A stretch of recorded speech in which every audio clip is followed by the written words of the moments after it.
going to talk about one language pattern, ambiguities, so words that sound the same.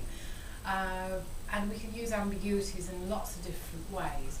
For example, I like to use it to put somebody in trance, of play on words, of, you know, allow your mind to drift and wonder about the wonderful possibilities in trance. Entrance to new learnings and understanding, so weaving those together. In this present moment being a gift, we can take that present moment forwards, and you can begin to realise that you start to see through real eyes the real lies that you're telling yourself, because you realise your dreams ahead of you. So if you think about it, a lot of times when you read some of the manuals, they'll take, you know, like a part or a part and stuff like that, but we can be a lot more creative with the words when we, you know, play with them. So that's a few examples of phonological ambiguities.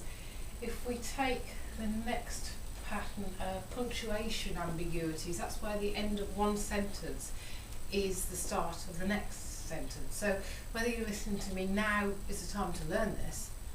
You see, I've put now in there and I've started a new sentence, or that's a nice watch how your mind is starting to slow down. So we put a little interruption in there. I'm just going to read some of the ones that I've written so that I can remind myself. So you can train yourself to go on to a new track your results by charting them on a chart. So I've put the track, yeah. You are listening to me, now is the time to relax even more. Feeling the lids of your eyes go down into a wonderful state of receptivity. Your unconscious can take care of the rest comfortably now. So it kind of creates a mild sort of confusion as well. And if you've got your eyes closed, you kind of go, just follow along and into a nice place to relax. So that's a few examples of the punctuation ones. So it's time to really pay attention. And here is your cup of tea, because it's nearly time for tea break. So if I go into the next one, the scope. So scope one is where you can't determine how much the meaning should be derived from which portion of the sentence. So for example, the examples I tend to see in the books are, we went with the charming men and women. Were the men charming as well, or was it just the women, or was it just the men and the women? So we went with the charming men and women. Or I like these funny ones. If I said you had a beautiful body, would you hold it against me? Or I'd like to paint a picture of you with no clothes on. Or talking to you as a child. So you kind of listen to it and think, does she mean it that way, or does she mean it that way? So it has more than one meaning. So again, it creates a slight confusion. And if we do it trance-wise, so I don't know whether you'll fully realise, see, everything after this is presupposed, and so it all links into where's the meaning. So I don't know whether you fully realise that you are sitting here comfortably, listening to the sound of my voice, and you're going in deeply to a deep, profound state of relaxation only as quickly as your unconscious wants to now. I'm sad to feel the language patterns there, but and fancy cakes for tea. That also can be a phonological one, you know, fancy cakes for tea, or no fancy cakes for tea. And my favourite one, the ambiguities, is the syntactic ones, where you take a transient verb, add ing and place it before a noun, and the verb plus ing can then serve either as an adjective or a verb. First time I read that, I was like, what? It put me into a trance, and I thought, oh, what's easy about it? How can you generate hundreds of these and make them be easy?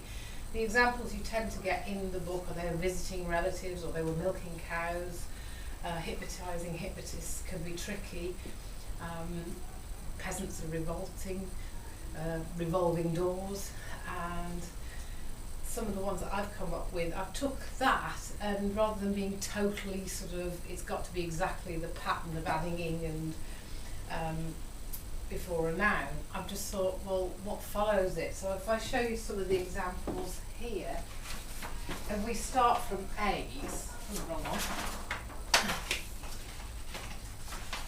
And start with A's with words that add in ing. So absorbing, what would follow that? So absorbing moments, acting lines, accessing cues, answering phones, aligning values, accelerating ideas.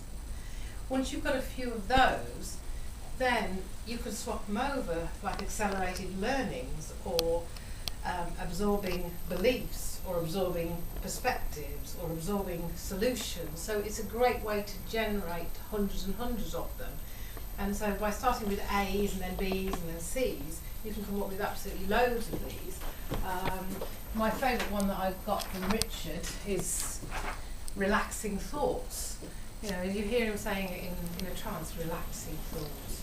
Is it the thoughts that are relaxing, or are they actually relaxing thoughts? So again, there's that bit of confusion one way or the other, and that helps somebody to just go. And again, if you've got those relaxing emotions or understanding thoughts, telling stories, handling doubts or handling situations, or solutions, handling solutions, so you can cross-reference them all and generate literally hundreds upon hundreds of little chunks of language that you can add into trance. And my trance is a full